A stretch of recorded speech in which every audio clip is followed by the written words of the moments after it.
And when I talk to friends and family, one thing I remember I kept telling them, that there's only one politician I know in this country whom when he tells you that he's going to do something, you can go and sleep soundly. And you wake up the following day, and he will do exactly as you discussed and agreed. And that is yourself, Mr. President, the Honorable William Samoei Ruto. It is something that is deficient in this country, and for that, I continue to pray and thank God for you. Your Excellency, I have had the privilege to serve now for close to 7 months as your PS in charge of internal security and national administration, and I've noted that you are a good and practical tutor. You are a marathon worker, dedicated and committed to speed and excellence. I am a good student. I'm ready to learn and do. I will be ready and committed 24/7. I will honestly spearhead the quest to adopt citizen-centric approaches to service delivery in the spirit of your bottom-up economic transformation model. As a ministry, we will spearhead community engagement and all-of-government approach that brings various government institutions together to deliver public services in implementation of your programs and projects. There are a number of things we've been able to accomplish, and it's all for all of us to see. Finally, I want to end by expressing my sincere gratitude to you, to God, to church, to the family who continue to pray and support me in my work of delivering for the country. Thank you. Your Excellency, allow me to invite the Honorable CS Omollo to introduce the CSS and make a few comments, and then invite the Honorable Karoli Omondi. Thank you.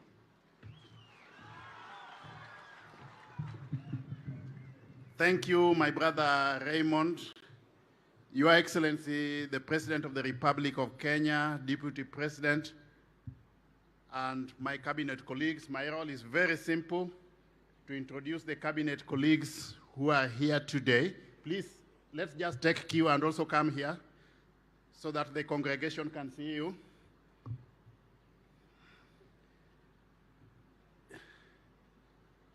Murkomen, kuja hapa, wacha kuangalia simu.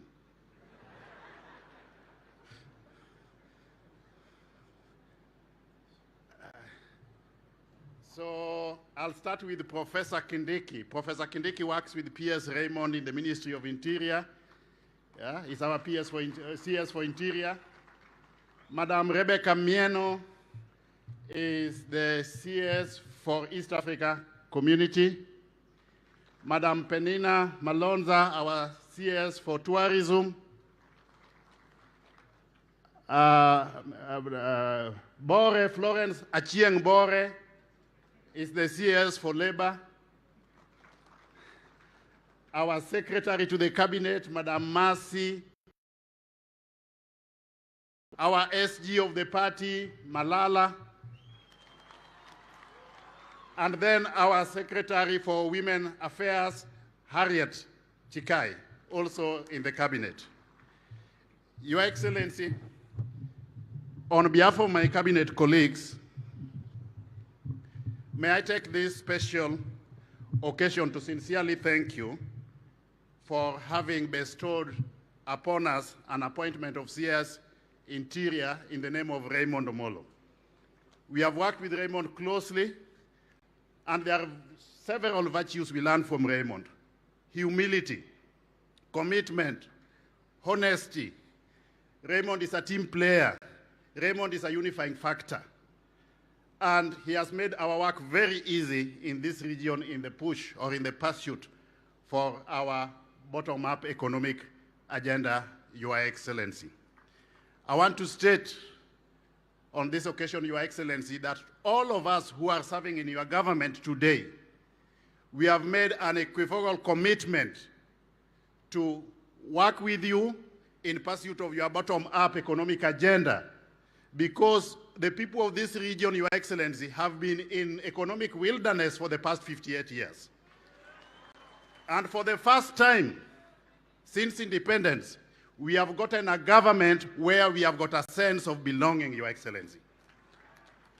Mine is to say that we will not let you down. We will move the width and breadth of this community, spreading the gospel of peace and appealing to our people to work with you as you endeavor to deliver on the mandate that has been bestowed upon you by Kenyans. To the people of this region, my appeal is that we have got a president who is forthright, a president who is God-fearing, a president who means well for this community. Please let's create an enabling environment for the Kenya Kwanza government to deliver on its mandate. We have done politics built around tribes, politics built around individuals for far too long, and we cannot continue with that type of politics. It is now a turning point in our life. We must change the paradigm for the better in this region, Your Excellency. We are appealing to you to work with us and join the government. Safari hii hakuna kuponyoka. Either you join the government or we bring the government to you. May I now have this honor to invite my friend, Karoli Omondi, to come and speak. Okay. May I call my colleague C.S. Kindiki to make a brief speech as Raymond's boss. Please, Professor, come.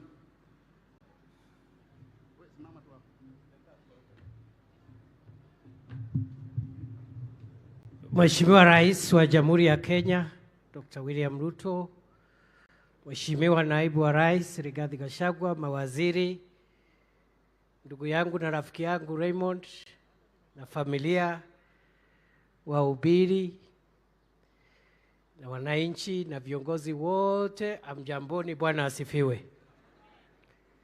Mheshimiwa Rais, kwa sababu ya masaa, niruhusu niseme mambo mawili.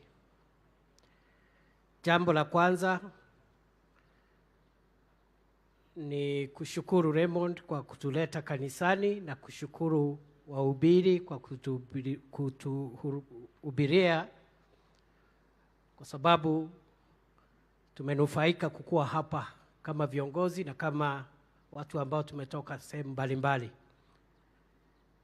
Raymond, tumefanya kazi ile wewe rais ulitupatia, ukatuambia tukusaidie pamoja na naibu wako kwa mambo ya usalama wa taifa letu la Kenya. Niko hapa kama mtu ambaye amefanya kazi na Raymond kusema ya kwamba Mheshimiwa Rais hukukosea kuchagua Raymond. Raymond ni mtu mwaminifu, and I can say without fear of contradiction, the choice of Dr. Raymond Omollo as PS for Internal Security was one of the most important decisions you made in your administration. Raymond is straightforward, he's a humble person, he is obedient to authority, he is disciplined, he is not given to drunkenness or other forms of indiscipline, and for that reason, between Raymond and I, Your Excellency, we will do the job you ask us to do so that we make your load lighter. Your Excellency, sir, finally, is to say that in our country at the moment, we are facing a number of security challenges. And now that we are here, we just want to restate, as you have guided us, Your Excellency, that your administration is the administration that will restore the trust of the people of Kenya in an orderly, organized society. And for that reason, I must admit, on Wednesday, we had some hitches in the security of our country when a few of our fellow citizens took advantage of the freedoms that are guaranteed in our Constitution to hurt other citizens, to damage their property, to paralyze business, and obstruct the rest of us. I assure you, Your Excellency, as you've directed me, I want to assure the people of Kenya that there will be no violence, there will be no obstruction of businesses, and there will be no loss of life and destruction of property on Wednesday, on Thursday, on Friday, or any other day that any person would want to disrupt our public order. It happened, it won't happen. And I am sorry on behalf of the security sector, Your Excellency, for the trauma and the terror to which we put innocent Kenyans just because of a few criminals who think they are bigger than the country. Take it from us, from here in Homa Bay, there will be law, order, peace, tranquility, this week, next week, and every other day. Thank you, and God bless you. It's a pleasure, Your Excellency, to work with Raymond, and you have also taught us one thing. The ministers, all of us are not here for reasons which you know. So we have sent many of our colleagues to do some work for you because you have some guests coming into the country. The PSs who have been paraded here by PS Dubat represent the face of Kenya. You have taught us to believe in our country. You have taught us that from every part of Kenya, you can get a good person, a honest person, the same way you have gotten a good person in Raymond here in Homa Bay. So I want to thank you. We will follow your guidance, and we will not let you down in terms of bringing our country together and making every part of Kenya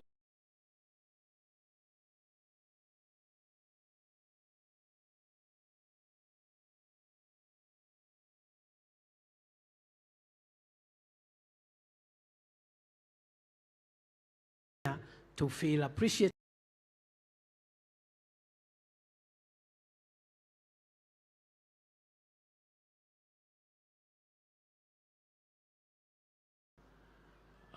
Members of Parliament, senators, Deputy Governor, all invited guests and friends.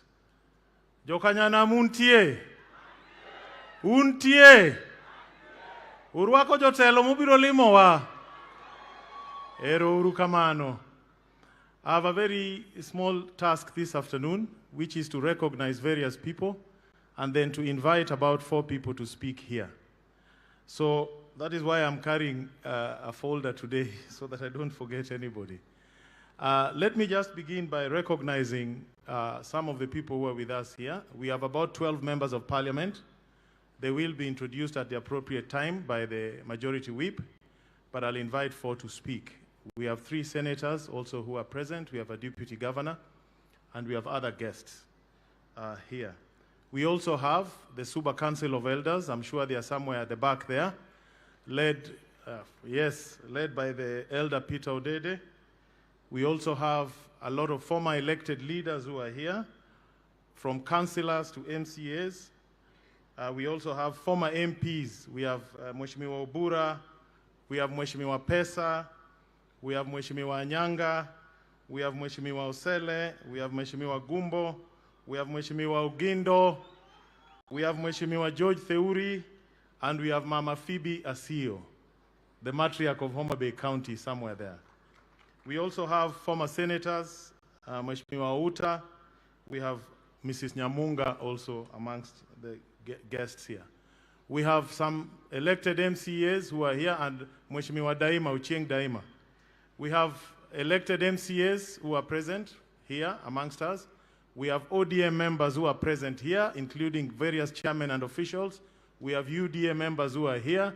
I can see some ODM members are waving. Picha itachukuliwa ka chonjo.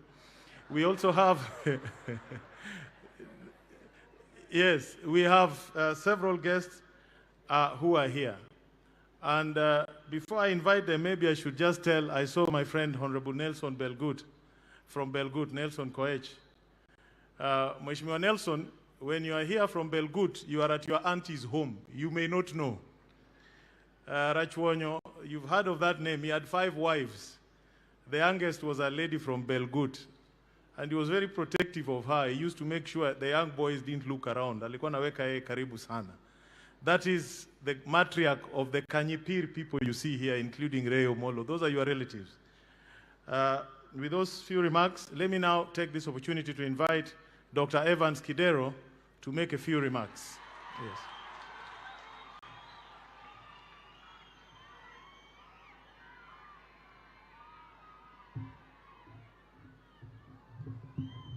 Thank you. Your Excellency, the President of the Republic of Kenya, Dr. Samuel Ruto, our beloved Deputy President Gachagua Odhiambo Otieno, Deputy President, that's the name they've given you. Our CSS who are here, the PSS,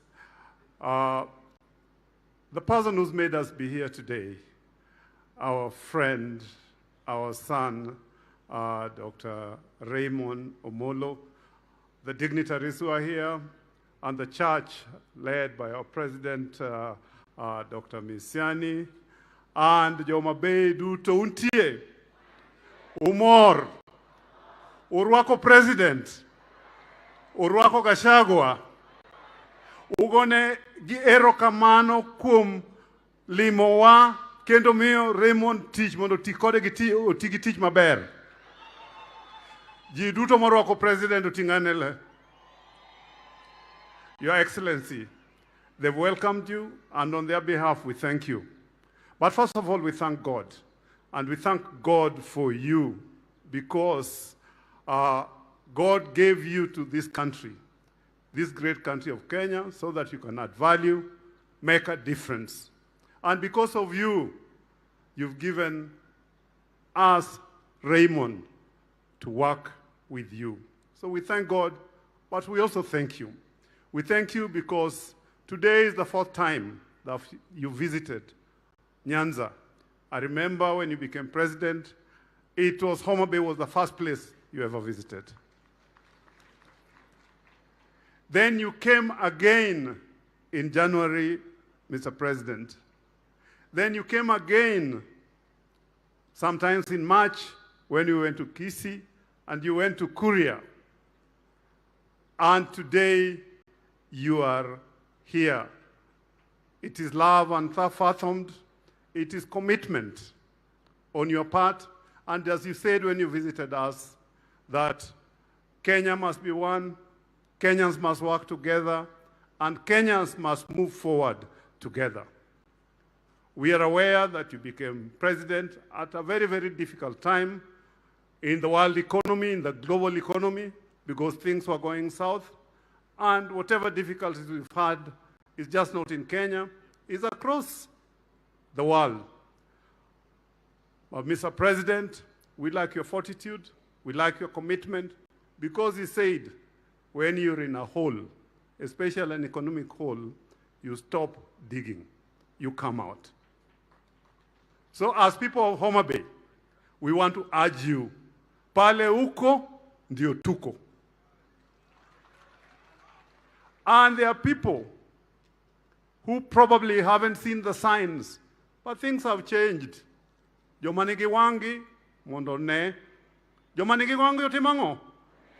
Jomanigi itgi Joma nigi itgi, tunasema tuko na wewe. Pale uko ndio tutakuwako. Kartiendi pale uko. Onge ngitni, onge dok chien, wadhi nyime, wadhi tiyo gi president. Erokamano ura mar Nyasaye gwedhu. Joma nigi umgi bendo ng'we. Erokamano. Let me now take this opportunity to invite Honorable David Ochieng to make some brief remarks. MP for Ugenya.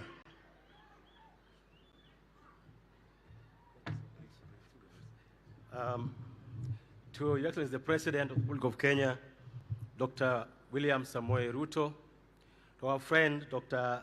Rigiji, our guest of honor of today, Dr. Raymond Omollo, to the church. Praise God. Praise God again. Mr. President, we are here to thank you so much for believing in the young Dr. Raymond Omollo, a young man who is so cool, burns with commitment and focus of the lesser on the inside. Thank you so much for giving him a chance to serve you. We know that he will not let you down. To the church, we thank you so much for the sermon that has reached home very well. Mr. President, this is not an election period, so I'll not do politics. But because your government to run, my job this afternoon will be to remind us of some of the things that you're doing that will be able to change our lives. In the last 6 months alone, Mr. President, you appointed 35,000 teachers. This month, you have advertised position for 20,000 teachers. In less than a year, you'll have done 55,000 teachers. Less than a year. Not done since independence. Hapa tumetoka tumesoma sana. Sasa kama kuna kazi ya walimu, make sure that we apply for those jobs. Those of us who are up there, tufinye yeye atupatie kazi mingi za walimu. Sawa sawa? Because if you don't apply for those jobs, you'll start complaining sisi kama Wajaluo hatukupata kama sisi kama Wajaluo. Naomba kwamba kazi za walimu, let's apply for them. Number 2, sometimes I hear people laughing about Hustler Fund. Hustler Fund is being used to change lives in this country. Ukienda Kirinyaga, ukienda Nakuru, people are taking that money. Unachukua 500, baada ya siku mbili, wiki mbili unachukua 1000, baada ya mwezi mmoja unachukua 15,000, ndio turua pesa ma serikal, oken pesa mo ai bank. En pesa mo maka mati mohala, oken fully za yimbo makigo. Kawya kawi juoge, ochopa paparga beach, luparadek.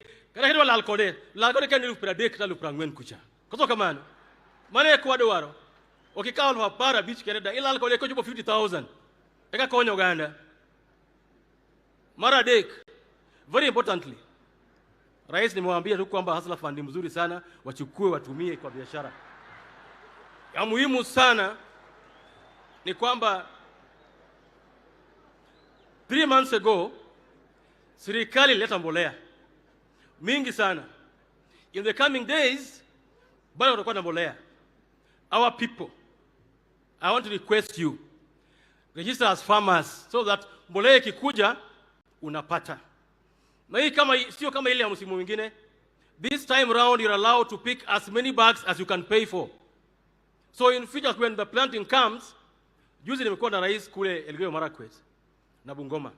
People have done very good maize, doing very well. Maandamano ile takana ikue hapa, iwe kwamba hakuna mbegu ya mahindi, hakuna mbolea. Sio hiyo nyingine mnafanya. Hiyo nyingine SID. Bwana rais, the last one, kwamba in this region, you only have sugar and cotton that used to work before. I want to request you to bring for us good BT cotton seeds. Let's have a factory here in Homa Bay for textiles. That's how we're going to grow. Ndugu Rais, hapa penye tuko, from Migori, through Homa Bay, through Kisumu, Siaya, till Busia, we don't have any referral hospital national. Hatuna. Tukiwa wagonjwa, lazima tuende Eldoret MTRH. Tuko na hospitali mzuri sana Kisumu yetu Russia. Tuko Rais, naomba hiyo hospitali uchukue ikue kama Kenyatta National Hospital, sio ya county. so that you can put money in it, so that it can help our people. Wanga akitengeneza hospitali hapa, Wanga afanye hapa, lakini ile kubwa ya surgery na vitu mbaya tusiende Eldoret ama Tenwek, tukomee hapa Kisumu, twende tutilipiwe hapo. Kwa rahisi na mambo mingi. God bless you. We welcome you and we believe. Ningependa kusema ikimalizia. You know me, I left ODM in 2016. Sio jana. And I knew why I did that. Adua ko yudo lawa. Ni siasa beri migo we majomo ko di koni, kajo ko yudo, to joge yudo. God bless you and thank you so much. Asante sana Mheshimiwa David Ochieng. Jothurwa gi moko nyiso uni pesa mar Hustler Fund kikao. Sama yiero biro kata kano turi tigi go koko ting'ado nigo nikech sese go josiasa oluor. Koro kawe uru. Wawinjore kanyo. And Mheshimiwa Ochieng, you forgot to say some two very important things. For the first time, I think in 7 years, the CDF fund was fully disbursed before the end of the financial year. At least yangu ya Suba South iko yote. And tomorrow and Monday I'm distributing it. And I think all the counties pia wamepata zao. Na tumeshukuru hiyo. Thank you very much. Let me now take this opportunity to invite Mheshimiwa Dr. Gideon Ochanda, MP for Bondo.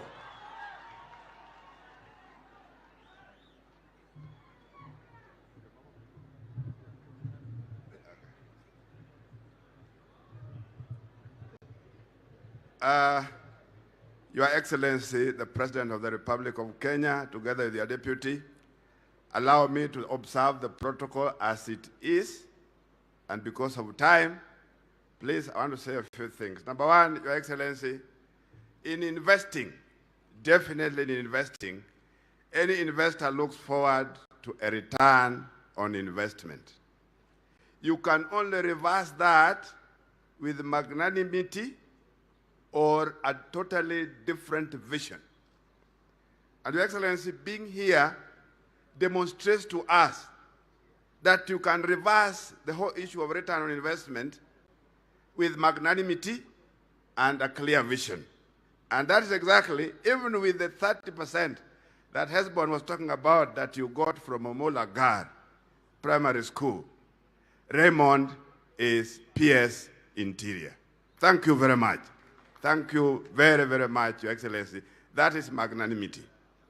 In the same way, Mr. President, I want to reiterate that in this region, we, in terms of the economy, either the economy is dead or is dying. What we want to place in front of you, very clearly, Your Excellency, is that don't preside over the barrier over our economic situation in this country. As a region, the Lake Basin, our economy is either dead or dying, and I want to request you, please, Your Excellency, don't preside over its total barrier. Be part of us. Let the Lake region be part of the geography of this republic, and we'll always want to be with you when that becomes part of your exercise in running this country. There are things that are happening or have happened. There are things like we have seen after the elections, Your Excellency. Many things happen, and this one we saw it, and we've been seeing it over a period of time in this country, that after every election, there are issues. There are issues all over. What is it that we need to do so that after these coming elections and many more to come, we don't have issues? Can this be part of a very serious agenda? Because we can't have elections that are disputed through and through.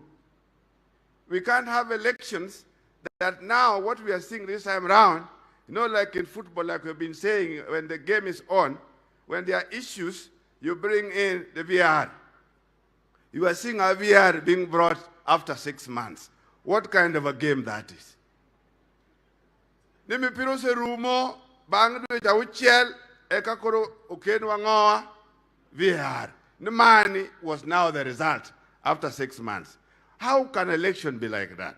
Or even if it's in a game, how can a score be like that? that you wait for 6 months and then bring in your own results. I think this is not doable. It's not easy. Your Excellency, I'm trying to tell our people, your Turua, wase go siasa, higini nyakane wachak bedo go uru. Wase luwa jomwanyalo, wase chopo kodi kamwantiere kata sani, duto manyisore, enigi no timrenadi otamore. Ya? Gino timrenadi, gino tamore. Toka gimoro tami, ti wuok ti mako lwet nyawadu manyalo mondo mi wuoth udhi mbele. Wamakru wuodni, wadhi uru mbele kako ganda, ero uru kamano. Thank you very much, Mheshimiwa Dr. Gideon Ochanda. Iko pressure mingi. Naona vijana wananiangalia, wananiuliza Jalasi yuko wapi? Jalasi yuko hapa. You know, he was a fisherman here in Homa Bay. Sasa nikiita Ojienda before him, hebu kuja haraka, lakini 1 minute. 1 minute, Jalas. Yeah. Na sitatoka hapa nyuma yako. Endelea. Toka nyuma yangu jamani. Niko nyumbani. Your Excellency the President, Dr. William Samoei Ruto, Rigiji, rafiki yangu, karibu sana nyumbani. And when I say home, Homa Bay to me is home. This is where I was born and bred. And in the shores of Lake Victoria down here is where I started my trade as a fisherman. Kama kuna hustler na mtu anafaa kujua mambo ya hustler ni mimi. Hapa ndio tumeanzia. And just to say a few things, Your Excellency. Down here when I was working here, there used to be a company called Capital Fish. Capital Fish used to employ more than 10,000 people down here. As we speak, fish from Homa Bay is processed all the way in Thika. Kindly, if you can revive one here, it will be a big thing for the people here. The second thing, just 5 minutes away from here is a place called Olari. Olari is the home of the most sweetest pineapple you can ever get. But we need to add and put value addition to the farmers there. A food processing factory down here in Olari will make a lot of sense. Your Excellency, this is Homa Bay, the county of great potential. I'm telling you, sisi kuna watu wengine tunakaa hapa hata tuamini kama wewe ndio rais. Kwa sababu tulikuwa tunajua hii ni yetu kwa mara ya kwanza. Lakini imekataa. Yani, kama ingekuwa ni mtihani, tulikuwa paka na marking scheme. Kitu ilikuwa tufanye ni utoe answer huku, urudishe hapa. Utoe hapa, na ilikuwa inaenda vizuri, paka dakika ya mwisho sijui ulipenyea wapi. Unaelewa? Sijui ulipenyea wapi. Sasa wewe ndio rais. Na rais ni William Samoei Ruto. Unaelewa? Na next week, mimi naenda kusimama mbele ya chama yangu ODM kwa sababu nimeitwa kwa disciplinary committee. Na nimeangalia mashtaka yote, ile kubwa zaidi ni kuwa mimi ni rafiki yako. Sasa, wewe najua ni rafiki ya baba na mnaongea. Muangeleshe, kwa sababu nikiona watu tumeshtakiwa naye, Ojienda wakili, Karoli wakili, Jalasi limesimama hapa. Sasa, jamani, jamani wasilimalize kama huko. Bwana sifiwe watu wa Mabaya, asanteni sana. Jalas in the house. Jalas in the house. May I now invite Professor Tom Ojienda to make a few remarks. Karibu Professor. Na hakikisha umeokoa Jalas.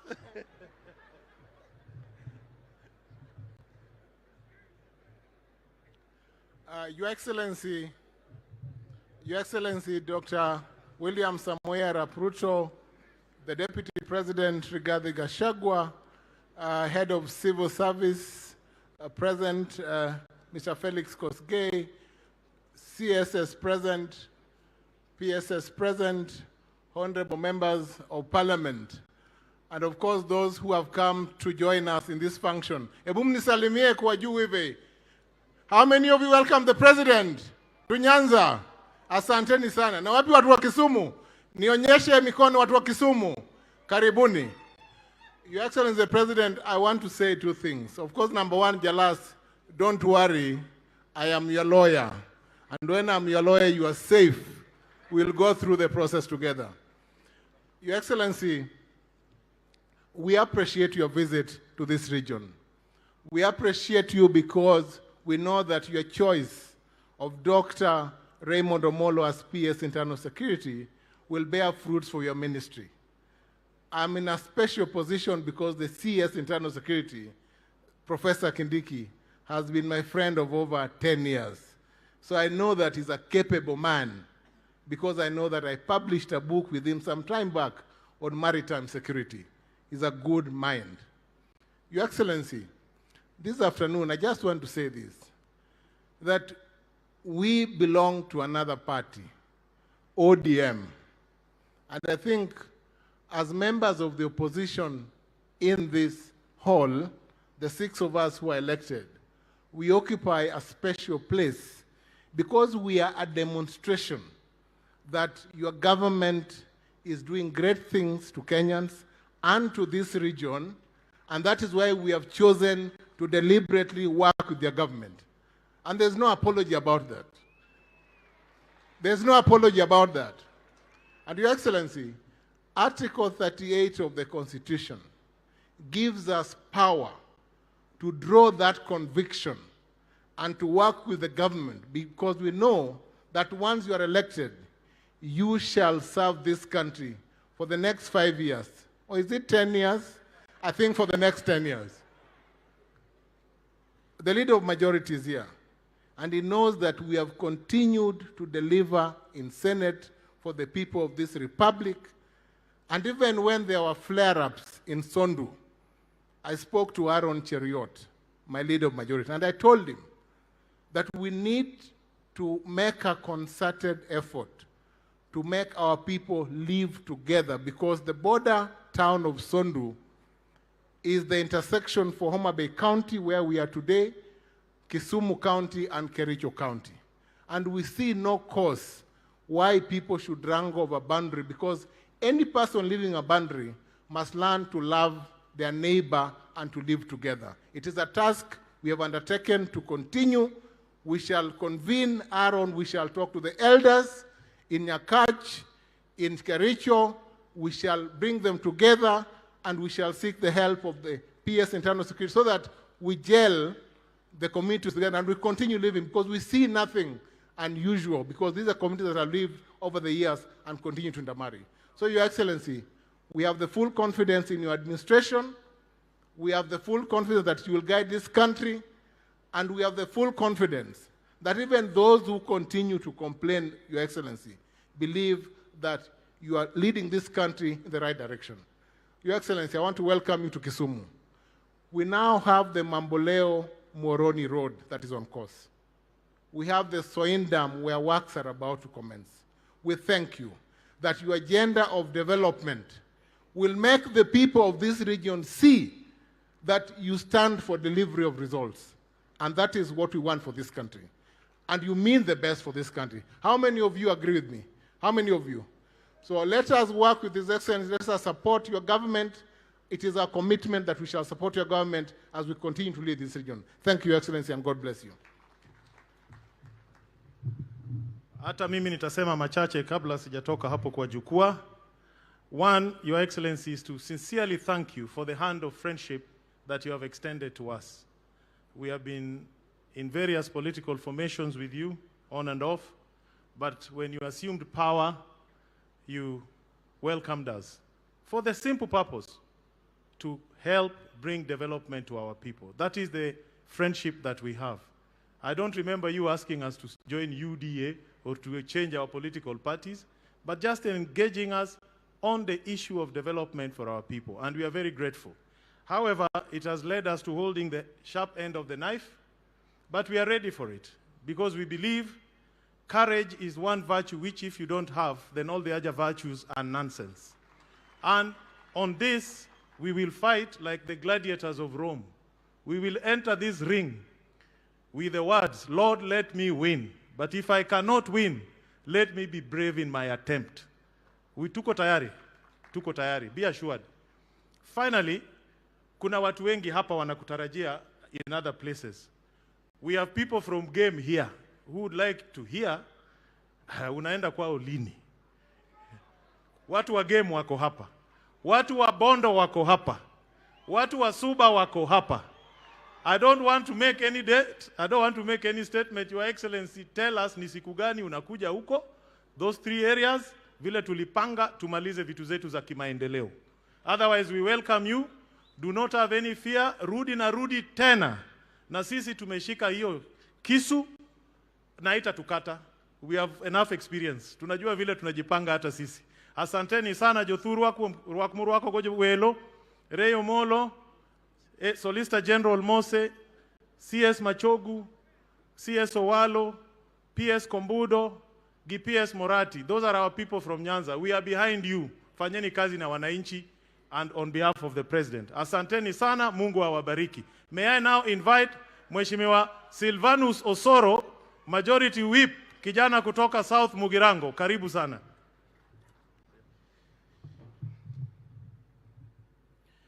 Your Excellency, the President of the Republic of Kenya, Your Excellency Rigiji, and the guest of honor of today, Daktari Raymond. Yangu ni machache sana, ni kukaribisha nyote hapa Nyanza na pia kuwaonyesha wabunge ambao wamekuja kucongratulate Mheshimiwa Raymond. Kwa heshima kubwa, Your Excellency, ningeomba wabunge wote ambao wamekuja for this occasion tusimame juu tafadhali. Wabunge wote. Wabunge wote. Your Excellency, utaniruhusu, hapa inaweza kuwa makosa sana. Nimeona wabunge kutoka area ya Nyanza kama wote wamezungumza except Mheshimiwa Nyamita. Nyamita, njoo hapa tafadhali dakika tu moja. Ndio wengine mketi kidogo dakika tu moja because nikiwa nimesimama hapa inaweza kuwa mbaya sana.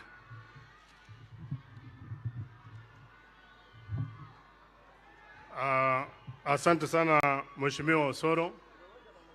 Your Excellency the President, the Deputy President, the Cabinet Secretary is present, and the PSAs and all dignitaries. Nyasaye ber, seche duto. Your Excellency, indeed it would have not been very good if I don't speak because I am also a member of this church. Now, unajua, my first time coming to State House when we met with you, we came with our global president. And you know the instructions alipeana hiyo siku. Leo tumekuja hapa and it's a Sabbath day, is a very special day for us. Na umesikia hata mahubiri yetu, it is clinically and scientifically delivered. Sio hii ingine. Hawa watu kwa hii kanisa yetu, all the pastors must go to the university, hata ndo wameita vice chancellor wanaona hapa. Kwa hivyo hata kama mimi najua waziri Kindiki anasumbuka na ile sheria, chukua script kutoka hapa kwa hao watu wa kanisa wakwambie how to run a proper church. And thank you very much for the powerful words. Your Excellency, we want to thank you for visiting this region, particularly Homa Bay. I thought it was 3 times, but I've been told it is 4th time that you're coming here within a year. We continue to welcome you. Wengine wetu tuko under a lot of pressure. Msikia Mheshimiwa Jalango amesema tumeitwa disciplinary committee. Mimi nimepata barua yangu. Makosa nimeandikiwa ati nilikuja kwa ofisi yako kuona the President of the Republic of Kenya. Baada ya hiyo tukaenda kwa Deputy President. Sasa mimi nashindwa. In my day-to-day running of activity, I am a member of Parliament in the National Assembly. I oversight your government. We interact with you even in committees of Parliament through your officers. What is wrong in me discharging my duties in asking you within the vastness of the nation, as you are considering other regions, ukumbuke watu ya Migori na watu ya Nyanza? Iko makosa? Benitie makosa kanyo. Lakini sisi tutaenda. The next thing I wanted to tell you, Your Excellency, kabla ukuje hapa, and I think it's a very big issue, watu wamekuwa wakisema hapa. At our border in Sondu, in fact, that is the latest thing watu wanajaribu kusensationalize around this area. Atio watu kutoka Kalenjin wanaua Wajaluo pale Sondu. Sisi na nyinyi ni Nilots. Sisi ni mandugu na tumekaa kwa amani. Today you are here. I spoke to the CS Interior. He said he was there in the morning. Your Excellency, you are here. And I think part of that sensationalization hiyo kuiweka watu waanze kuona huruma ilikuwa ni kwa sababu your PS for Interior was having a homecoming. I am sure the senator for Kericho is here, the senator for Kisumu is here, and all of us leaders from this region, including your good self, Your Excellency, tusaidie hiyo mambo iishe kabisa, au watu wakae chini, hiyo mambo ya conflict ikwishe. The other thing I wanted to say, and this I want to say on behalf of the church, Your Excellency, kanisa yetu limetushikilia sana. And it's a very predominant church around this area. Wakati walikuwa hapa, ulisikia wakiintroduce hapa tuko na ma-presidents, alafu waka-introduce iko jamaa yao ya protocol. Pastor Ken, hebu simama. Pastor Ken yuko wapi? Kuja hapa rais, hata uende msalimie. Huyu, this is the gentleman who organizes the church. Anapanganga hata hawa watu wengine wote. Mimi najua unatupenda, umetupatia Raymond. Ukipata nafasi mahali kidogo hapo, Your Excellency, kumbuka huyu Pastor Ken, weka yeye mahali hapo akae. Akwayo kusoka kwayo. And finally, on issues economic in this area, vile wamekuambia mambo ya samaki and cotton in this area, mimi natoka pande ya Sugar Belt. Tusaidie ile factory ya sukari ikuamue, watu waanze kupata pesa. Mwisho, tumekaa na wewe more than 5 times. There is not a single time in any of those meetings ambayo umeongelesha sisi mambo ya siasa. Many people think here every time that we seek even an appointment to come, unatuongelesha mambo ya siasa. You have always asked us, ni nini unataka tufanye? You came to my constituency. There are promises that you made. I want to report here, Your Excellency, that we are making very good progress with your officials. And after thinking about another 2 weeks like this, I'll be seeking the Minister for Health and the Prime Cabinet Secretary wanakuja kufungua pale groundbreaking, hospitali inaanza kujengwa. Wewe kuja tufanye maendeleo, wengine wataongea, ikifika usiku watalala. Asanteni sana. Dakika moja yako imekuwa 5. Dakika moja, mheshimiwa. Your Excellency, the President of the Republic of Kenya, Your Excellency, the Deputy President, all protocol observed. I want to thank you for 3 things. First, for giving Ray a job. And Ray, the Bible tells me in the first book of Thessalonians 5, 16, 17, 18, give thanks, rejoice, pray until something happens. I, as your friend, I call upon the Lord to bless you. As put in the 1 Chronicles 4, verse 9, the prayer of Jabez. May the Lord expand your territory. Your Excellency, secondly, I want to thank you for nominating the Chief of General Staff from Siaya, Francis Ogola. We are very happy with you. Number 3, for nominating C.S. Owalo. Your Excellency, the people of Game are pregnant. They are waiting for your coming. Today was the day you were supposed to come, but we are here. I'm sure in the next couple of days, they will know when your visitation will be right. Your Excellency, Karoli heard what I was saying in the morning, that for the first time in the history of Kenya, all the MPs in Kenya, they're not talking about it, we have received CDF by the 10th of July. Nobody, for 5 years I was in Parliament, we always received the last batch in October. And people, even those who are talking about taxes, the counties have already received all their monies. And they are saying, don't collect tax. I challenge them. If they really believe we should not collect tax, they should not tax our mothers in the markets. I'm challenging them because they cannot talk left, right, and they're getting money direct from your government. Your Excellency, I believe we're on the right track, we're on the right direction, and we will be judged correctly. You know what Jala said? Our team, they'll be given 1 letter each. I am the only one who has been given 2 letters. I'll be told to have someone on Tuesday and someone on Wednesday. I know why they are summoning me. Tutakutana huku mbele. Asanteni sana. Finally, Mheshimiwa Bor. Your Excellency, Dr. William Samoei Ruto, CSS, Deputy President, yangu itakuwa machache sana because of time. Your Excellency, mine is just to thank you for appointing our son and my friend, Dr. Raymond Omollo, as a PS Internal Security. As an MP from this area, Your Excellency, tunajua umeingia kazini saa ile mawimbo yako mengi. Wewe kama captain wa hii vessel inaitwa Kenya, tunakuomba mheshimiwa, ukai tuna nguvu kudhibiti meli inaitwa Kenya na endelee mbele. Dothura untie. Adamo na wach kama. Apaka ngeny koso ngeny. Apaka ngeny lo kamano. Uyieno mono tigi rais koso kitwa kitigi rais. Jadi moyo mono tigi rais mono ken maendeleo Nyanza ka. Mtukufu rais amesema wametupatia idhini tufanye kazi na wewe na tulete maendeleo hapa Nyanza. Asante sana, karibu Nyanza. Aya, asante sana. Sasa hao wameisha kwa sababu ya muda. Wale waheshimiwa tena sasa tafadhali tusimame ni waseme tu majina. Simameni sasa. Aya. Huyu kutoka Patrick Chuka Igamang'ombe, mbunge wa Chuka Igamang'ombe kule Tharaka Nithi County, keti chini. Mpuri Aburi kutoka kule Meru, Peu, keti chini. Mheshimiwa Nelson ambaye sasa nasikia hapa ni anti zako kutoka Belgut. Mheshimiwa Kitayama Marwa kutoka Kuria East. Yeye anajulikana. Huyu nywele nyeupe kutoka kule Meru. Hebu geuka kabisa mheshimiwa, watu wakuone. Asante sana Mheshimiwa Rindikiri. Mheshimiwa kutoka Limuru, Lari. Mheshimiwa kutoka Lari,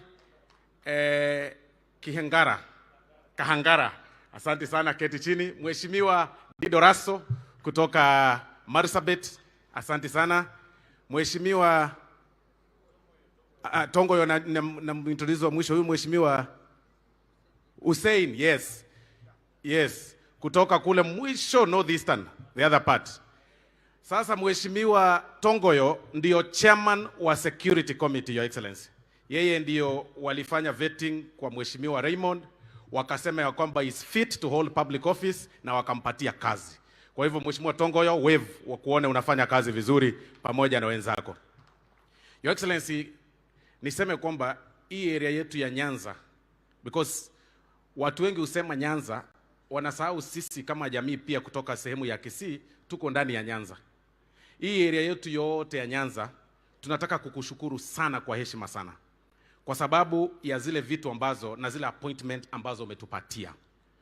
Huyu Mheshimiwa Raymond, wakati ya kura, Your Excellency, tulikuwa tunakutana na yeye and it was not fashionable to even appear ya kwamba umevaa kofia ya yellow wakati huo. Tulikuwa tunakutana na Mheshimiwa Raymond, anatuambia tujikaze, anatutafutia kitu kidogo kwa mfuko, tunaweza kukampeni pamoja, anatuwekea gari mafuta sometimes. And today we want to appreciate you big time, Your Excellency, for rewarding those people who work hard for this government. Thank you very much. Your Excellency, kidogo kuna challenge watu wanashinda wakizungumza, haswa kwa sababu ya hii maneno ambayo inaendelea katika hii nchi, kwa sababu ya kupoteza kura. There are two things that people do not know. You approached us in parliament, Your Excellency, na ukatusukuma tuweze kuimpose taxes on the people who import fish from China. Kwa sababu watu wanaenda kule China, wanapata fish that is very cheap. They bring it locally. Our fishermen kutoka hapa Homa Bay na Kisumu na kwingine wanakosa market kwa sababu kuna cheap fish kutoka kule China. Ukakuja ukasema kwamba we raise taxation on the fish importation, ndio tuweze kupandisha kidogo wale local farmers waweze kupata mahali pa kuuza.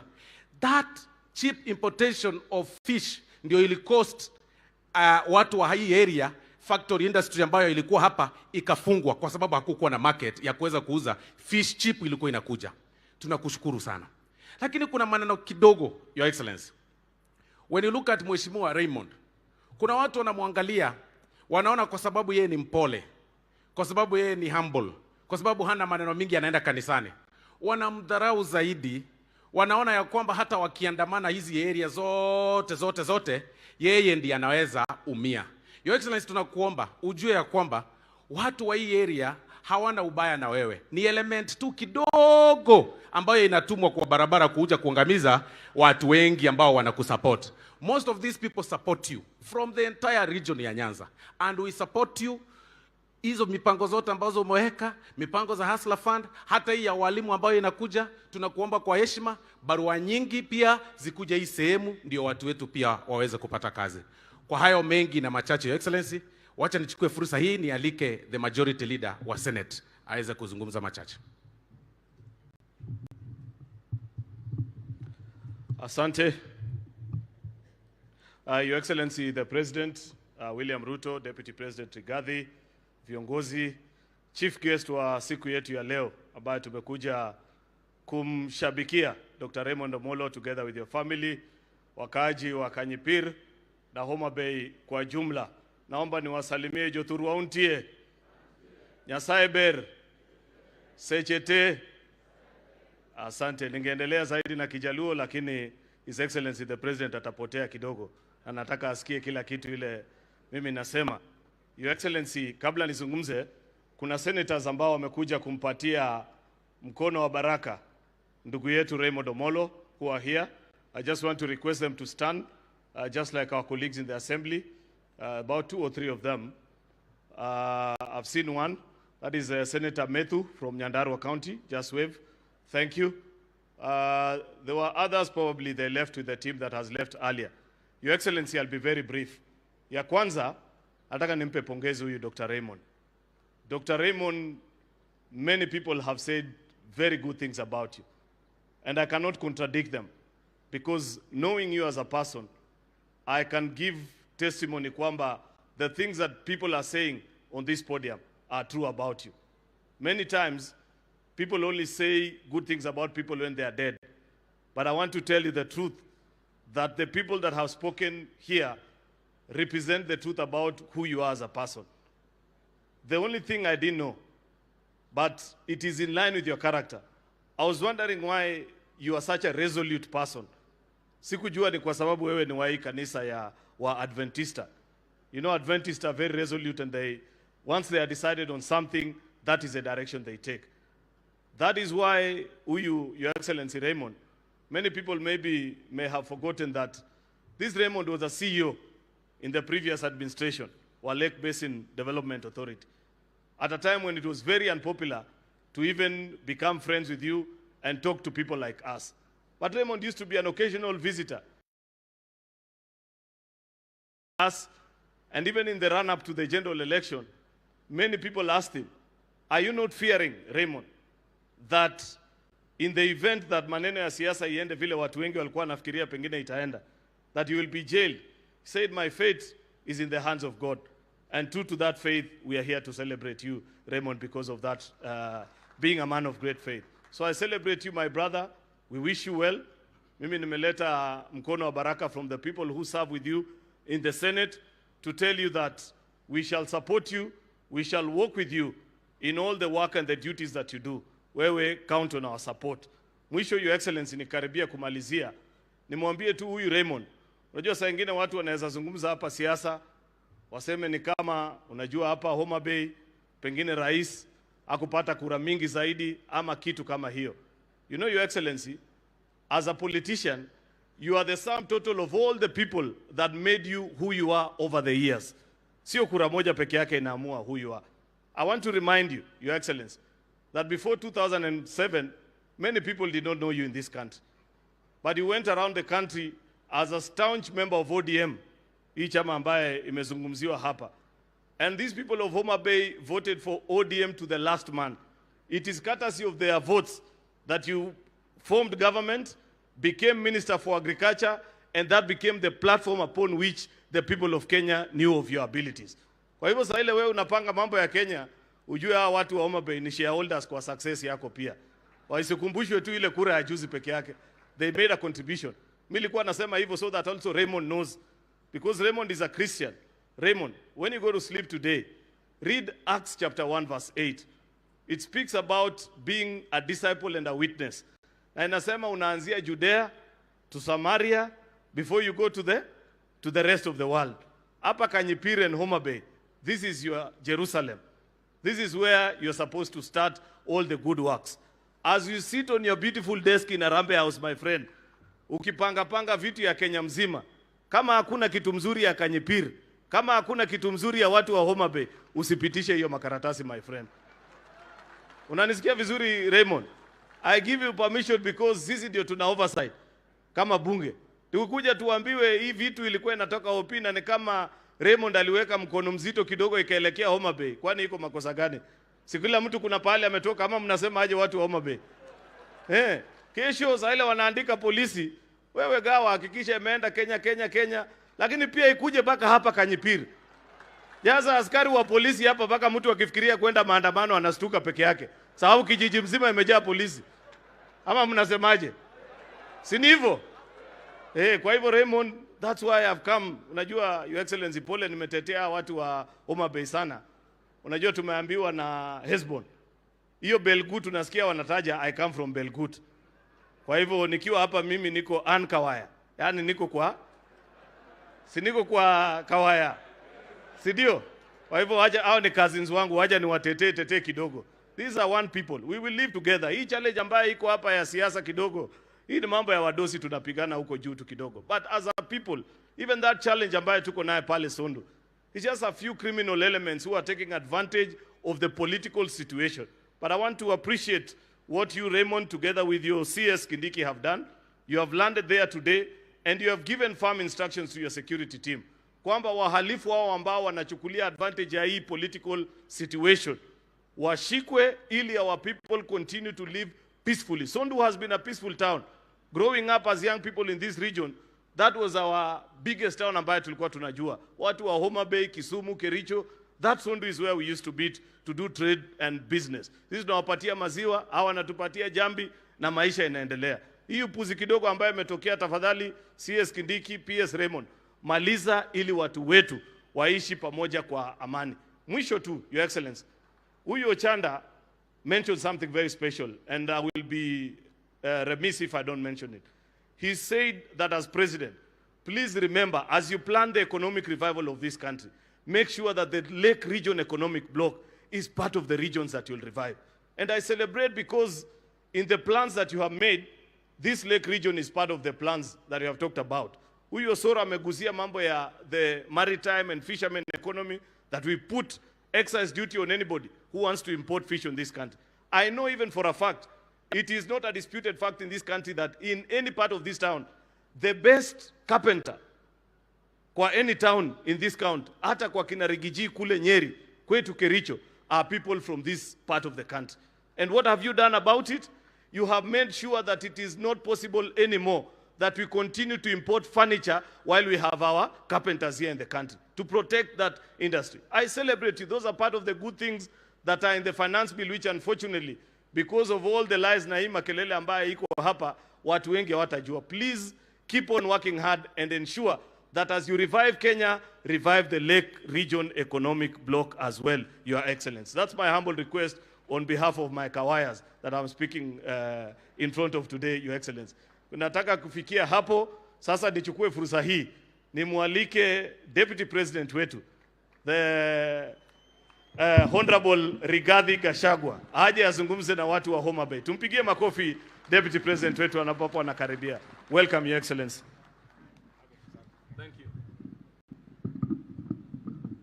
Asante sana Rais wetu, kiongozi wetu, Daktari William Samoei Ruto, Dr. Raymond Omollo and your family, the clergy, mawaziri, wabunge, na wakaaji wetu wote hapa wa Homa Bay, hamjambo.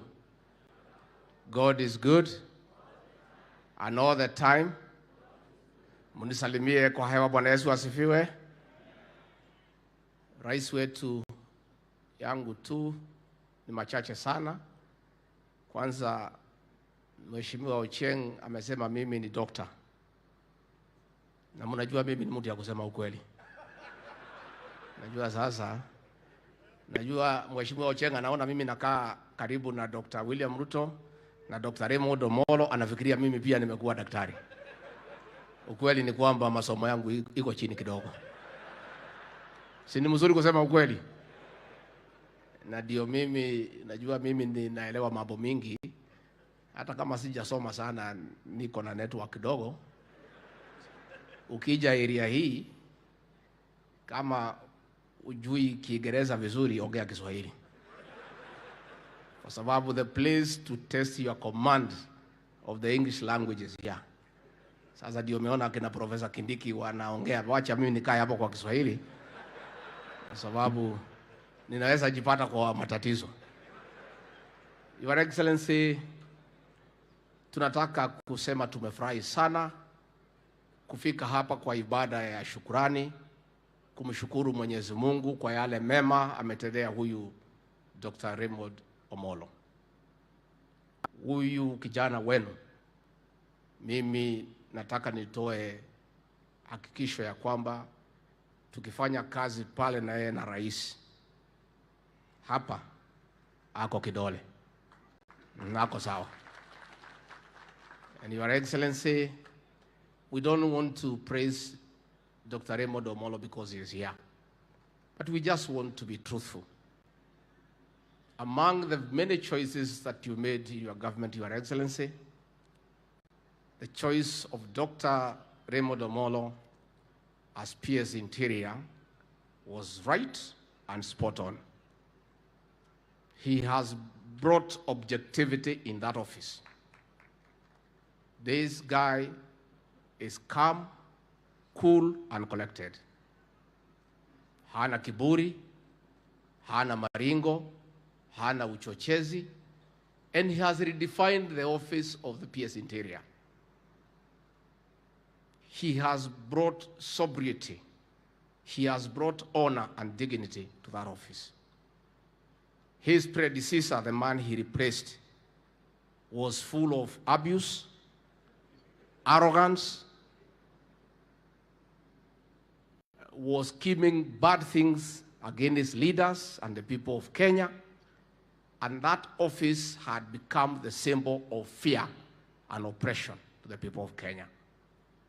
And in 7 months, Dr. Omollo has turned that office upside down. That instead of the office being the source of fear to the people of Kenya, people go to that office to look for hope and to look for development.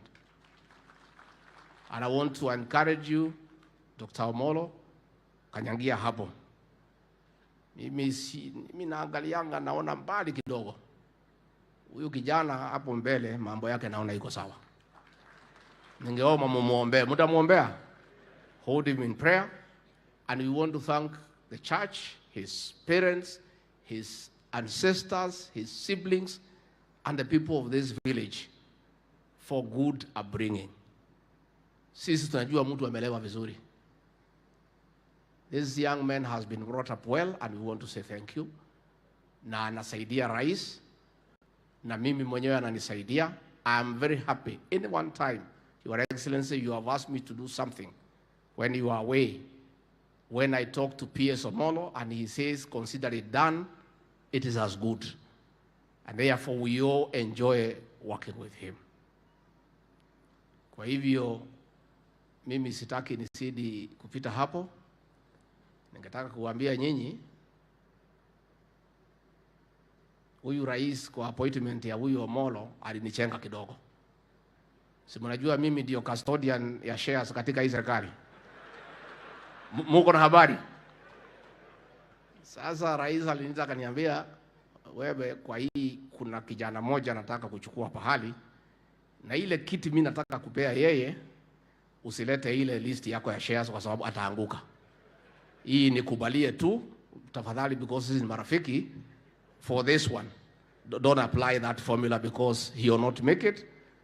But I want to promise you that he is a good man, na wewe mwenyewe na Wakenya watakuja kufurahia. Mimi kwa sababu rais tumetoka mbali. Sinajua Waswahili wanajuana na vilemba. Nikaelewa haraka, nikaweka mambo ya shares kando, huyu akakuwa PS wa Interior. Had other shareholders been asked, hiyo kiti ya Interior haingekuja hapa. Huyu rais anapenda nyinyi. Maybe ni hiyo maneno ya huyu alitoka Kericho akaolewa hapa, I don't know, but he loves you. Because that docket is a serious docket. It's the heart of government. And I also want to confirm the PS and the CS, Professor Kindiki, they have a good working chemistry. And that is why we are making progress. When Kindiki is far away, Omollo takes charge of Harambee House, and he takes care of all of us. And we really want to say we are very appreciative. Bora tu, hata wewe, Dr. Omollo, kuna pahali unanihangaisha kidogo. Na mimi ningetaka kuomba kanisa na hawa watu wenu, muongeleshe huyu PS, asinihangaishe pahali ananihangaisha. Mungetaka nimwambie pahali ananihangaisha? Ningetaka mwambie tafadhali, huyu Rigiji ni mtu tu ya kawaida. Ukienda ofisi yake, punguza Kiingereza. Kwa hayo mengi, ningetaka kuuliza msimame, tumkaribishe Rais wa Jamhuri ya Kenya kwa makofi. Asante. Thank you, Mr. President.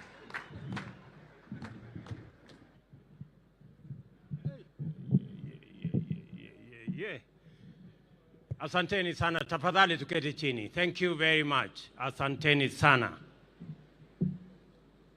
Viongozi wetu wa kanisa, Pastor Misiani, President wa kanisa letu la SDA wa sehemu hii, na viongozi wale wengine wote, viongozi wenzangu mlio hapa, ndugu wananchi wa hapa Homa Bay na Nyanza, amjambo. Amoso hujadhurua. Jadhurua untie.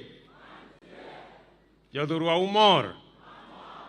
Onjelo janam jadhurua untie. Asanteni sana. Bwana Yesu asifiwe. Nyasaye ber.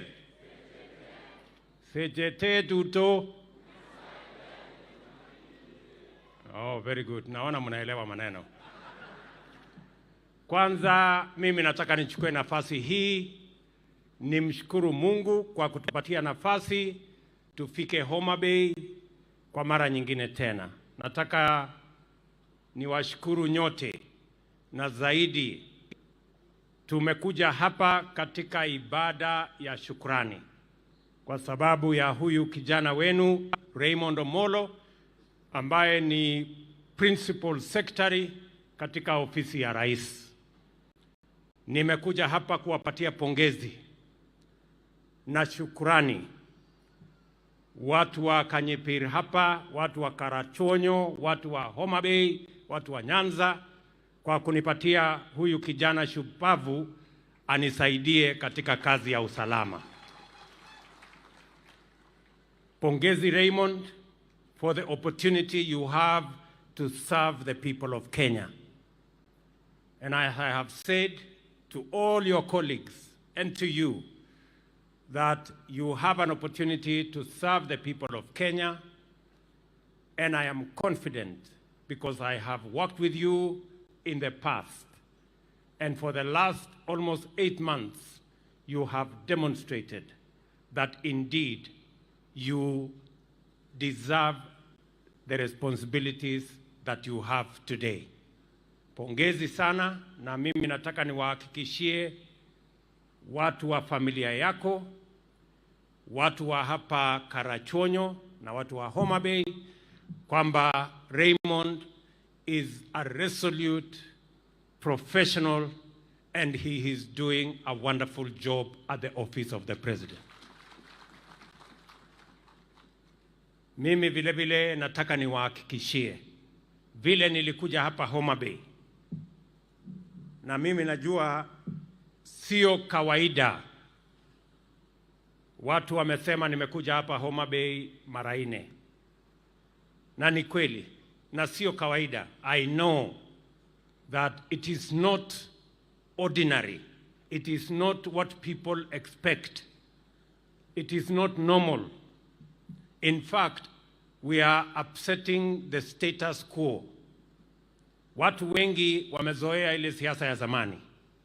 Na nia yetu ni kubadilisha ngome ya siasa chafu. Tunataka kuondoa siasa ya mirengo, siasa ya kugawanya watu, siasa ya ukabila, tujenge siasa ya kuunganisha watu wote wa taifa letu la Kenya. Na nimefika hapa Homa Bay sio kwa sababu nimekosa mahali ya kwenda. Niko na mahali mingi ya kwenda. I have come to Homa Bay deliberately. Kwa sababu mimi nataka watu wa Homa Bay wajue na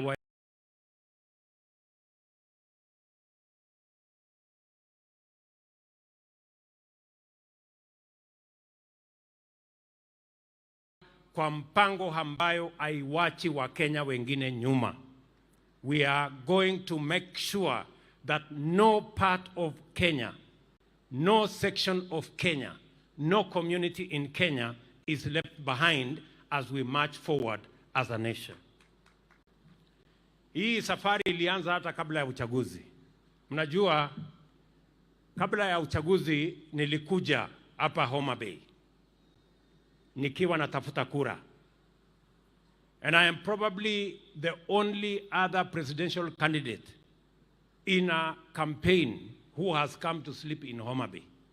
Mimi nilikuja hapa Kadongo, tukafanya mkutano, tukaongea vile mnataka mambo ya Nyanza iendelee mbele.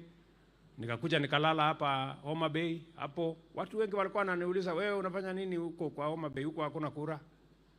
Nikasema I am a man on a mission, because the unity of our country is not going to happen if we continue doing things the way we have done all the years. And we must be deliberate about the unity of our country. We must be determined about the unity of our country. And that is why nilikuja hapa Homa Bay, we changed the narrative, nikalala hapa, watu wakajua inawezekana uende Nyanza, uombe kura, wananchi wakusikize, wataamua vile wataamua. Nyinyi mlikuwa mmeniahidi kura nyingi. Nimekuja malalamiko kidogo. Ile mlikuwa tumekubaliana, mlipunguza. Niliwaambia patia ule kompete wangu nyingi, lakini munipagishie kidogo. Lakini yangu mlipunguza sana. So hata ingawa je hivyo, I will keep my part of the bargain. Si niliwaambia tutatembea hii safari pamoja. That is what we are going to do.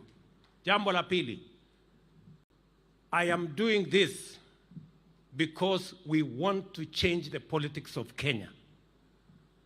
Watu wengi hawangejua inawezekana kwamba hata wale hawajakupigia kura unaweza kuwapatia nafasi wafanye kazi katika serikali unayotengeneza.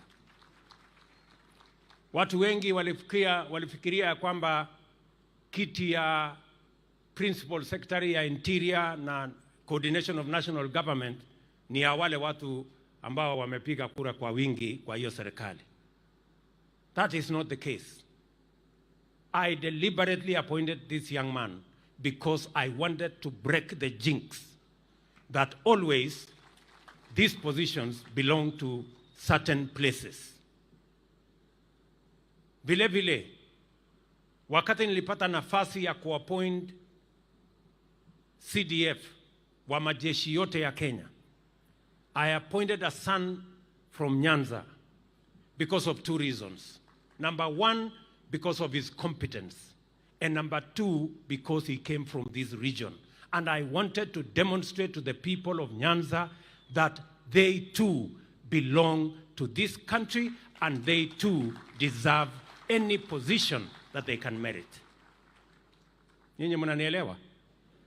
Vile vile, mimi nataka niwashukuru sana hawa wabunge ambao wameamua tutafanya hii kazi ya wananchi pamoja. Hawa wabunge wenu ambao wameamua kufanya kazi na serikali yetu ya Kenya ni mashujaa. And I salute you because that is how we are going to change the politics of Kenya. Mara nyingi watu wanasema ya kwamba unajua hii serikali inaonekana ni ya wale watu, inaonekana ni ya wale watu. Sasa na wengine wanatulaumu saa zingine ati hatujawaunganisha na kuwajumuisha katika serikali. Hawa wangwana wabunge wenu na seneta wamekuja tuungane pia wanalalamika. So which is which? Do you want us to work together? Don't you want us to work together? So you better make up your mind. Ama namna gani? Mimi nimekuja hapa, mimi sina mjumbe wa Kenya Kwanza hapa. Sina governor wa Kenya Kwanza hapa. I have said I will work with all the leaders elected irrespective of their political parties. Kila mjumbe ambayo ako tayari kufanya kazi na sisi, tutafanya kazi na yeye. Kila kiongozi ambaye ako tayari kufanya kazi na sisi, tutafanya kazi na hawa. Kwa sababu Kenya lazima tuondoe siasa ya bure ya kuwagawanya wa Kenya. Ati wewe ni wa mrengo hii, usifanye kazi na huyu. Wewe ni wa mrengo ile, usifanye kazi na huyu. Hiyo ni siasa duni ambaye imepitwa na wakati. We want to work together to build one nation and to develop a Kenya that we can all be proud of. Najua vile vile ya kwamba watu wengi wanashindwa ni kwa nini tunapanga mambo ya maendeleo ya Nyanza. Hapa Nyanza, mimi nilikuja kwa mambo yenu ya maendeleo hapa. Hapa ndio nilikuja kazi yangu ya kwanza ya housing. Nilikuja kulonja hapa Homa Bay. Kweli ama si kweli? Saa hizi kuna vijana karibu 200 wanafanya kazi pale. Program ambayo niko naye ni kwamba we want to come and do at least 5,000 houses in Homa Bay County. Na mimi nahitaji vijana 20,000 watakaofanya hiyo kazi. Vijana wa Homa Bay, muko tayari? Muko tayari? Muko tayari? Ama nyinyi ni wale wa kuchagua jembe? Muko tayari? Hebu ni wale wanasema tuko tayari. Hiyo dunia yote hiyo iko tayari. Very good. So tunataka kupanga mambo hiyo. Hapa Homa Bay tumeweka katika hii budget hii ambayo watu wengine wanajaribu kutusumbua nayo. Katika hii budget tumeweka kujenga soko 8 hapa Homa Bay, ikiweko soko ya hapa Karachonyo. Tumeweka milioni 300 ya kujenga fish market hapa Homa Bay. Tumeweka pesa karibu shilingi bilioni 1 ya kujenga paya pale Homa Bay, paya ya kule Kendu Bay na paya ya kule Mbita. Na tumeweka katika hiyo mpango pia tumeweka hapo tujenge ferry. We are making sure, and I know it is not ordinary, and I know people are asking themselves questions. We want to make sure that we eliminate the politics of exclusion. We want to eliminate the politics of profiling any part of Kenya. We are going to develop this country as one. And I want the people of Nyanza, munisikie vizuri, sio kama tunaelewana. Tuko pamoja? Nataka watu wa Nyanza mjue ya kwamba tutawafanyia kazi. Hii serikali ni serikali yenu na tutafanya kazi Kenya mzima. Ile tutafanya Uasin Gishu mahali mimi natoka, ile tutafanya Nyeri mahali Rigathi anatoka, ni ile tutafanya hapa Homa Bay. Because we want to put to shame the politics of division, the politics of ethnicity, and the politics of profiling citizens this way and that way, and useless political party supremacy. Mnanielewa ndugu zangu? So, hiyo mambo yote, mimi nataka tukubaliana na nyinyi. We are creating a new foundation for Kenya. A foundation that makes sure that we carry the whole country together. We do not profile anybody, any community, any part of Kenya, any county. We are working together as the people of Kenya. Mimi vile vile nataka niwaambie hawa ndugu zangu. Ochanda ameongea, Jalas ameongea. Wamesema ya kwamba wamepatiwa barua ya. Mimi nataka niwaambie my friends, mimi ndio nilikuwa deputy party leader wa ODM. Si mnajua hivyo? Mimi ndio nilikuwa deputy party leader wa ODM. Hata mimi nilipatiwa hiyo barua. Na ukiona umepatiwa barua kwa ODM, Unajua mambo yako sasa ndio inaanza kuiva. Mambo yako So Elisha, usikue na wasiwasi. Kabla hujapata barua ya ODM, mambo yako bado.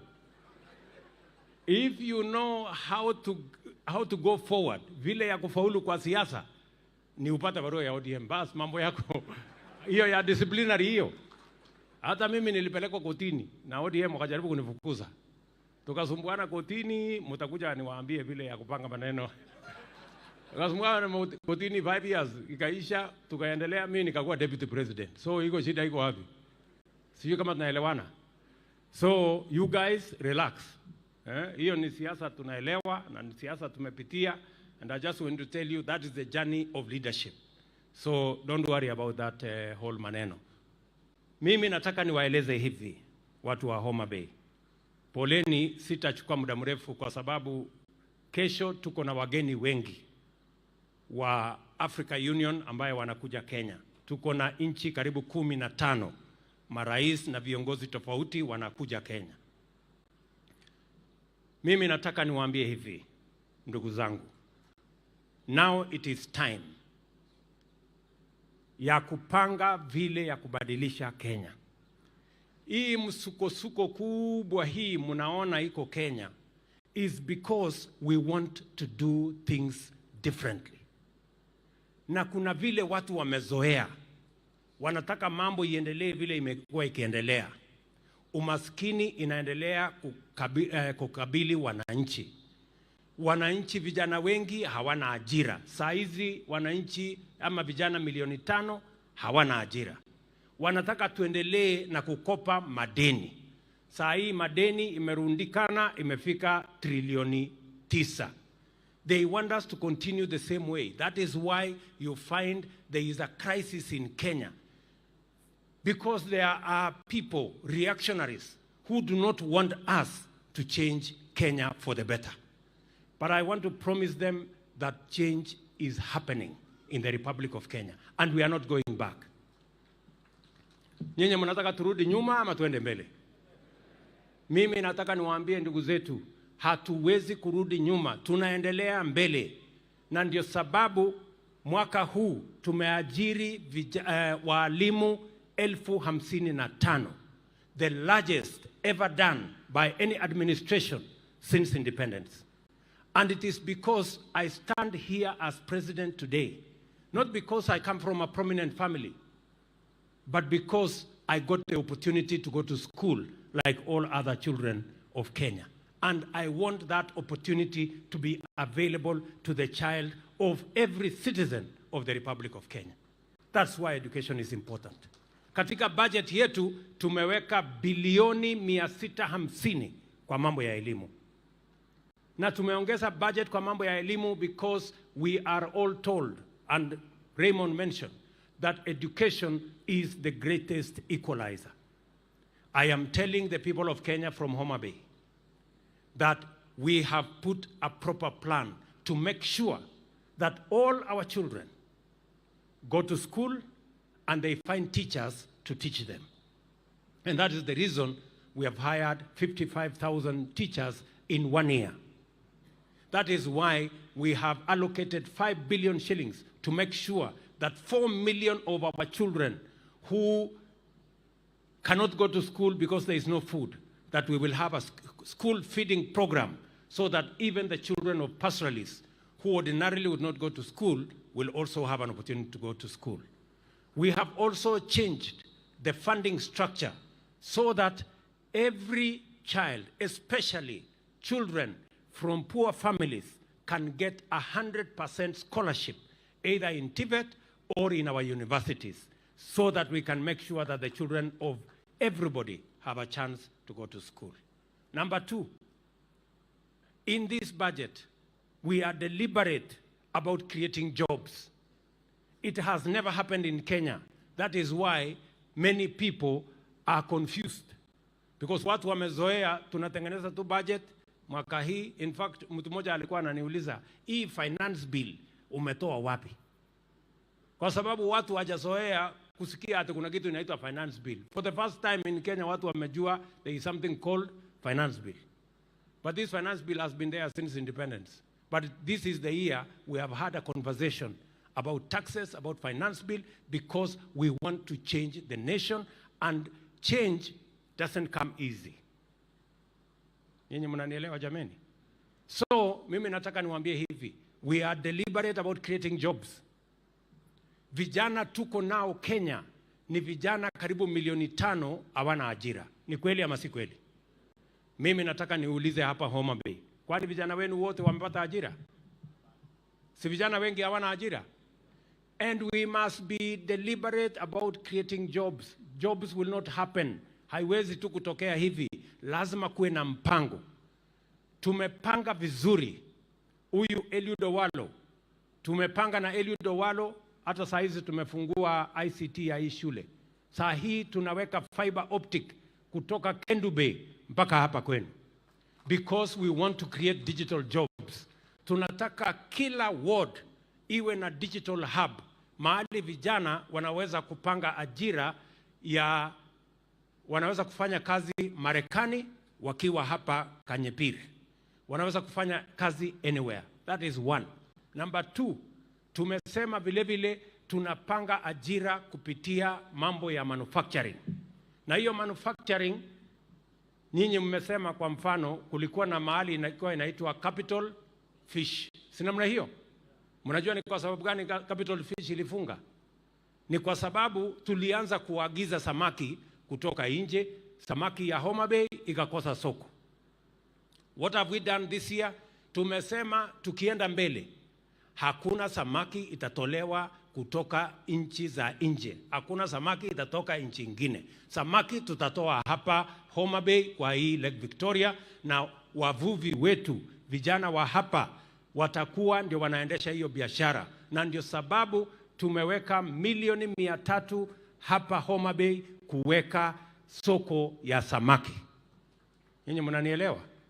We are saying that we cannot continue to import what we can produce in Kenya.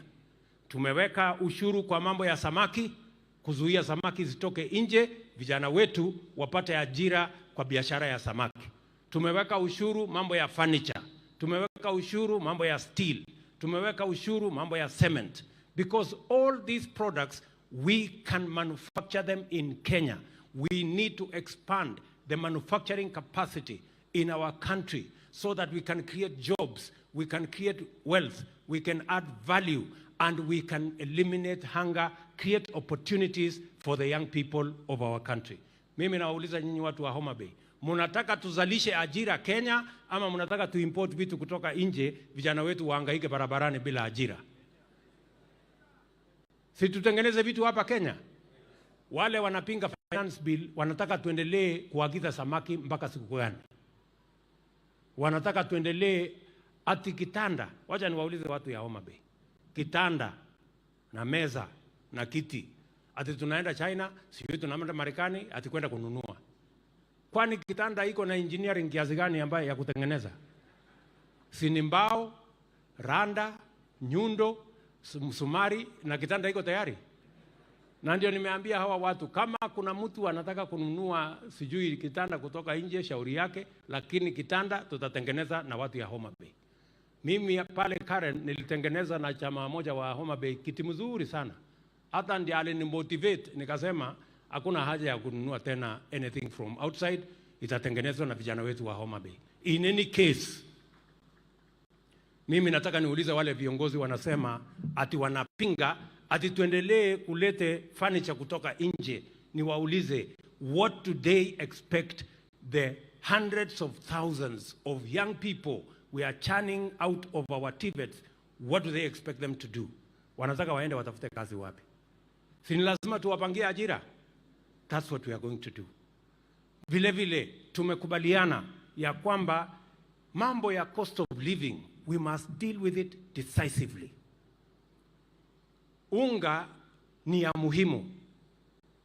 Na unga, ili tupunguze gharama ya unga, hatuwezi kupunguza gharama ya unga kwa kuweka sufuria kwa kichwa na kupanga maandamano ati unga itateremka. Itateremka namna gani? Kwani wewe ni magician? Hata kwa dawa, hata kwa uganga itateremka aje? Kupanga mambo ya unga ni ile tumefanya this year. Tumepatia wakulima magunia milioni 4 ya mbolea. Wakulima wamezalisha chakula. Ukitembea Kenya mzima, wakulima wamefanya bidii mpaka wameongeza another 200,000 ya sehemu ya kuzalisha chakula. In another 2 months, maximum 3 months, tutakuwa na chakula Kenya ambayo hamjawahi kuona, because we have done the right thing. Na nimesema ya kwamba mwaka ujao tutaongeza mbolea ile tutapatia wakulima from 4 million to between 7 and 8 million, kwa sababu tunataka kumaliza kabisa mambo ya njaa katika taifa letu la Kenya once and for all. Ninyi mnanielewa? So that is what we are going to do. That is how we are going to change Kenya. Na hivyo ndivyo tutasukumana mpaka Kenya iende laini. So mimi, I am not surprised by all this noise, because people know that Kenya is going to change. And those who don't want us to change want to derail and sabotage this change that is necessary and that is imminent. But I want to promise the people of Kenya that we are marching forward with the education of our children. We are marching forward with creating jobs for our young people. And our program is to create 1 million jobs this year for our young people. We are going to march forward to produce food in Kenya. We are going to march forward to produce as many products, from fish to furniture to cement to steel in Kenya, so that we can produce our own wealth, create our own jobs, and eliminate the shame of hunger, and make sure that our young people have work to do, and also ensure that we eliminate poverty in our country. Watu wa Homa Bay, mtashirikiana na sisi kwa hiyo safari? Homa Bay, mtashirikiana na sisi? Mimi nataka nisikie sauti ya watu wa Homa Bay. Homa Bay, mtashirikiana na sisi? Hebu ni wale wala wanasema tutatembea hiyo barabara pamoja. Tutatembea hiyo barabara pamoja. Mimi mwisho, mimi nataka niwaeleze hili. So mnajua marafiki zetu wamesema ya kwamba wanataka kupanga maneno ya maandamano. Mimi nataka niwaambie hivi. It is okay, because we have a constitution that gives everybody rights. We are going to have a conversation as a nation about demonstration. We must have a candid conversation about what amounts to demonstration, because we cannot continue to use the excuse of demonstrations to destroy property, public or private, to destroy businesses of people of